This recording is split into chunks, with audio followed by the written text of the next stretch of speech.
2024 release ஆன most under rated thriller movies தான் பார்க்க போகிறோம். இதில் நம்பர் 1 வர படம் பார்த்தீங்கன்னா என்னோட ஃபேவரட் மூவி. இந்த படம் பார்க்கல அப்படின்னா நீங்கள் கண்டிப்பாக பார்க்கணும். ஓகே, வாங்க என்ன டாப் 5 மூவிஸ் பார்ப்போம். இதில் நம்ம 5ஆவதாக பார்க்க போகிற படத்தோட பேர் ஒரு நொடி. படத்தோட ஒன்லைன் என்ன அப்படின்னா, நம்ம எம்எஸ் பாஸ்கர் சார் வந்து இந்த படத்தில் காணாமல் போயிடுவார். படத்தோட ஹீரோ பார்த்தீங்க அப்படின்னா புதுமுகம் தருண்குமார் அப்படின்னு ஒருத்தர் நடிச்சிருப்பாரு. அவர் போலீஸ் இன்ஸ்பெக்டராக இருப்பார். அவர் நம்ம எம்எஸ் பாஸ்கர் கண்டுபிடிச்சாரா இல்லையா அப்படிங்கிறதும், அதுக்கடையில் இல்லை இன்னொரு கொலையும் நடக்கும். அது யார் பண்ணாங்க அப்படிங்கிறது தான் இந்த படத்தோட எண்டே.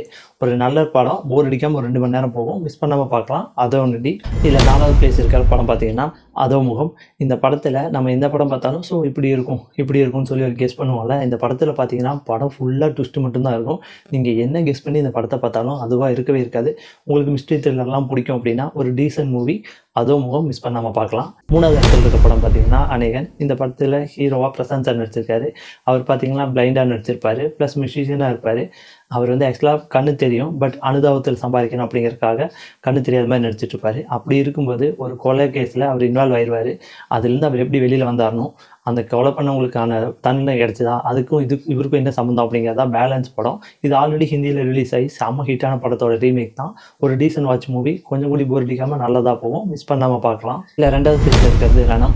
இந்த படம் நிஜமாவே நல்லாயிருக்கும். கொஞ்சம் கூடி போர் அடிக்காமல் எடுத்திருப்பாங்க. படத்தோட ஒன்லைன் என்ன அப்படின்னா, நம்ம வைபவ் பார்த்தீங்கன்னா ஸ்கெட்ச் ஆர்டிஸ்ட்டாக இருப்பார்.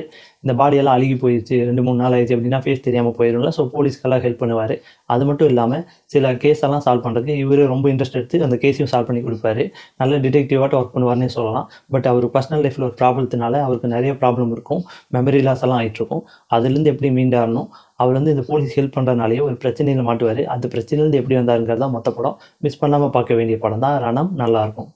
நம்பர் 1 இருக்கிறது சட்டம் என் கையில். சதீஷ் சார் நடித்து ரிலீஸ் ஆன படம். உண்மையிலே சூப்பர் படம். என்னோடய பர்சனல் ஃபேவரட்னே சொல்லலாம். படம் தொடங்கி கடைசி முடிகிற வரைக்கும் ரொம்ப பரபரப்பாக ஸ்க்ரீன் ப்ளே பண்ணியிருப்பாங்க. கொஞ்சம் கூடி போர் அடிக்காமல் சூப்பர் எடுக்கப்பட்ட படம் தான் சட்டம் என் கையில். இதே மாதிரி இன்ட்ரெஸ்டிங்கான சினிமா நியூஸ் எல்லாம் தெரிஞ்சுக்கிறதுக்கு 2T டிவியை மறக்காமல் ஃபாலோ பண்ணுங்கள். அப்படியே நம்ம சோஷியல் மீடியா பேஜஸையும் ஃபாலோ பண்ணிக்கோங்க. தேங்க்யூ.